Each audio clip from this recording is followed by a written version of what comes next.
अरे future chemists, क्या आपको पता है कि हमने 118 यूनिक इंग्रेडिएंट्स खोज निकाले हैं जो हमारे आसपास की हर चीज बनाते हैं?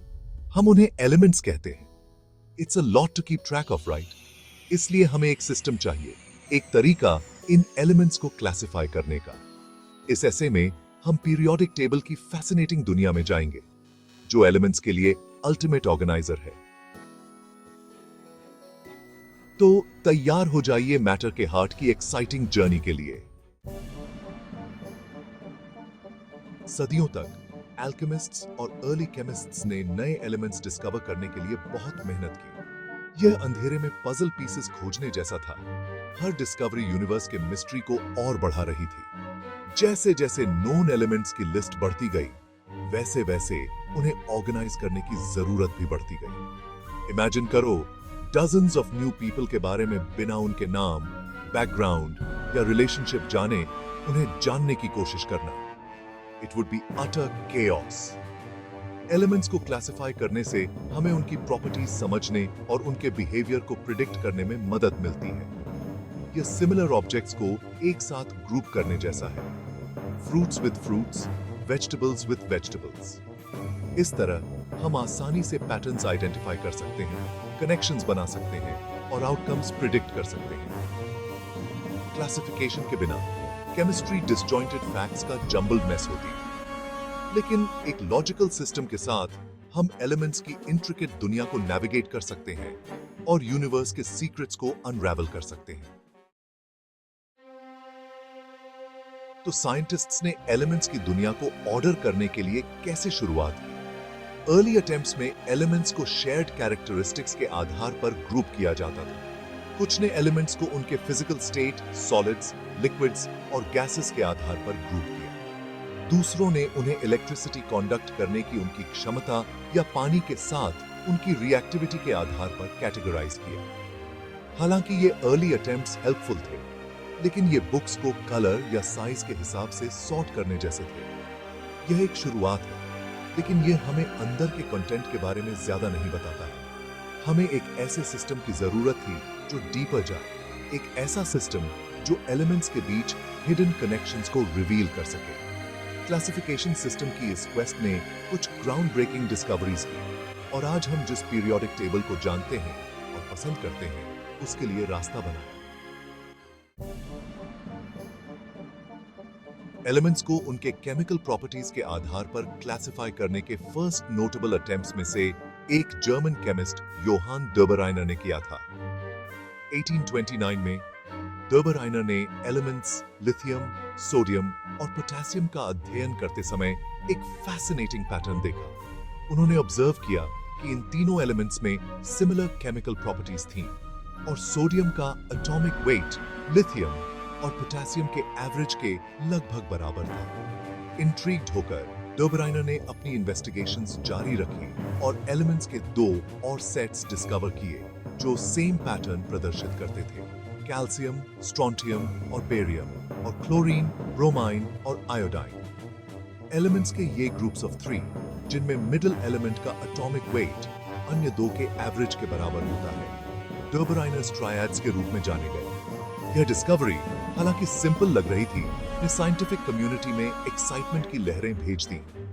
क्या यह एलिमेंट्स के बीच हिडन रिलेशनशिप्स को अनलॉक करने की हो सकती है? सेक्शन 5, ट्रायड्स से परे, सीमाएं और एक बेहतर प्रणाली की तलाश। डर्बराइनर्स ट्रायड्स एलिमेंट्स के मोर सिस्टमैटिक क्लासिफिकेशन की दिशा में एक सिग्निफिकेंट स्टेप था। उनके काम ने अर्ली एविडेंस प्रदान किया कि एटॉमिक वेट केमिकल प्रॉपर्टीज से रिलेटेड हो सकता है, एक ऐसा कॉन्सेप्ट जो बाद में पीरियोडिक टेबल को डेवलप करने में क्रूशल साबित होगा। हालांकि डर्बराइनर के सिस्टम की लिमिटेशंस थीं। सभी नोन एलिमेंट्स को ट्रायड्स में ग्रुप नहीं किया जा सका। कई एलिमेंट्स का इस सिस्टम में कोई स्थान नहीं था। उस समय एटॉमिक वेट मेजरमेंट्स की एक्यूरेसी सीमित थी, जिससे कुछ ट्रायड्स की वैलिडिटी की पुष्टि करना मुश्किल हो जाता था। डर्बराइनर के ट्रायड्स ने ऑर्डर की एक झलक दिखाई, लेकिन एलिमेंट्स की बढ़ती सूची और उनके कॉम्प्लेक्स रिलेशनशिप्स को समाहित करने के लिए एक मोर कॉम्प्रिहेंसिव और रोबस्ट सिस्टम की आवश्यकता थी। नए एलिमेंट्स की डिस्कवरीज और एटॉमिक थ्योरी में एडवांसमेंट्स के कारण एक मोर कंप्लीट और एक्यूरेट क्लासिफिकेशन सिस्टम की सर्च जारी रही। Section 6 the periodic table classification की एक ट्रायम्फ। एलिमेंट्स को क्लासिफाई करने के लिए एक कॉम्प्रिहेंसिव सिस्टम की क्वेस्ट पीरियोडिक टेबल के डेवलपमेंट के साथ अपने चरम पर पहुंच गई। यह आइकॉनिक टेबल मॉडर्न केमिस्ट्री की आधारशिला सभी नोन एलिमेंट्स को उनके एटॉमिक नंबर और रिकरिंग केमिकल प्रॉपर्टीज के आधार पर ऑर्गेनाइज करता है। एक ऐसे विशाल लाइब्रेरी की कल्पना करो जहां बुक्स को जॉनरा, ऑथर और पब्लिकेशन डेट के अनुसार मेटिकुलसली अरेंज किया गया हो। पीरियोडिक टेबल एलिमेंट्स के लिए यही करता है। ये एक स्ट्रक्चर्ड फ्रेमवर्क प्रदान करता है जो हमें केमिस्ट्री की विशाल और इंट्रिकेट दुनिया को नेविगेट करने की अनुमति देता है। ये एलिगेंट व्यवस्था पैटर्न्स को रिवील करती है, प्रॉपर्टीज को प्रिडिक्ट करती है और मैटर के बिल्डिंग ब्लॉक्स की डीपर अंडरस्टैंडिंग को अनलॉक करती है। सेक्शन 7 पीरियोडिक टेबल का अनावरण एलिमेंट्स का एक नक्शा। पीरियोडिक टेबल को रोज में व्यवस्थित किया गया है जिन्हें पीरियड्स कहा जाता है और कॉलम्स जिन्हें ग्रुप्स कहा जाता है।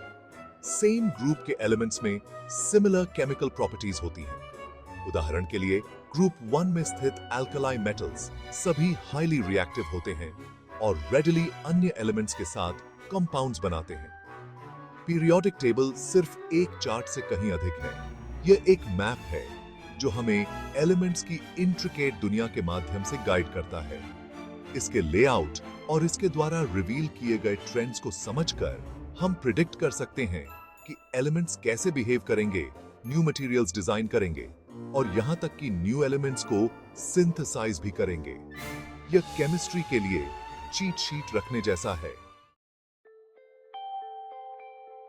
सेक्शन 8 पीरियोडिक टेबल के सीक्रेट्स को अनलॉकिंग करना। पीरियोडिक टेबल इंफॉर्मेशन का खजाना है। इसके ऑर्गेनाइजेशन और इसके भीतर एलिमेंट्स के प्रॉपर्टीज का अध्ययन करके हम यूनिवर्स की डीपर अंडरस्टैंडिंग को अनलॉक कर सकते हैं।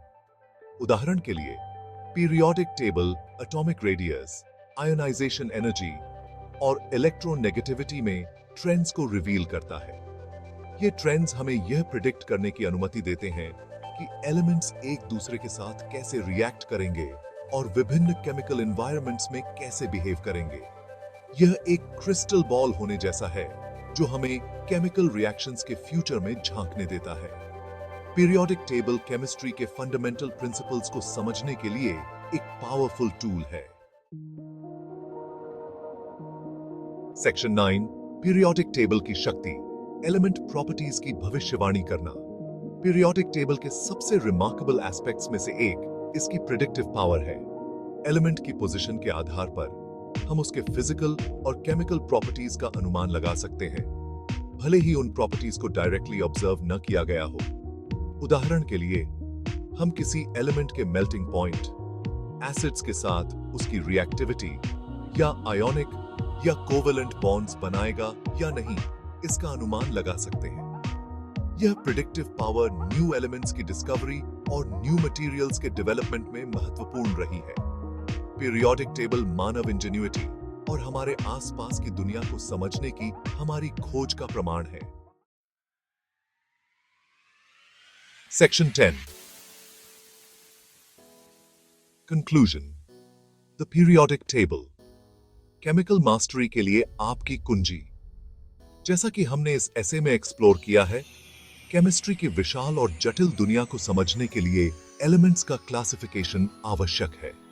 डोबेराइनर के ट्रायड्स जैसे शुरुआती प्रयासों से लेकर मॉडर्न पीरियोडिक टेबल की एलिगेंट सिंप्लिसिटी तक एलिमेंट्स को ऑर्गेनाइज करने की क्वेस्ट ने साइंटिफिक प्रोग्रेस को आगे बढ़ाया है और मैटर की डीपर अंडरस्टैंडिंग को अनलॉक किया है। पीरियोडिक टेबल केवल एक चार्ट नहीं है, यह एक पावरफुल टूल है, एक रोड मैप है और मानव मन की इंजेन्युइटी का प्रमाण है। इसके सीक्रेट्स में महारत हासिल करके आप केमिस्ट्री के मिस्ट्रीज को अनलॉक करने और वैज्ञानिक खोज की यात्रा शुरू करने की कुंजी अपने पास रखते हैं। तो पीरियोडिक टेबल को अपनाएं, इसके वंडर्स को एक्सप्लोर करें। उससे थी कि और ऐसी की केमिकल माइस्ट्रो बनने के आपके पाथ पर आपका मार्गदर्शन करने दें।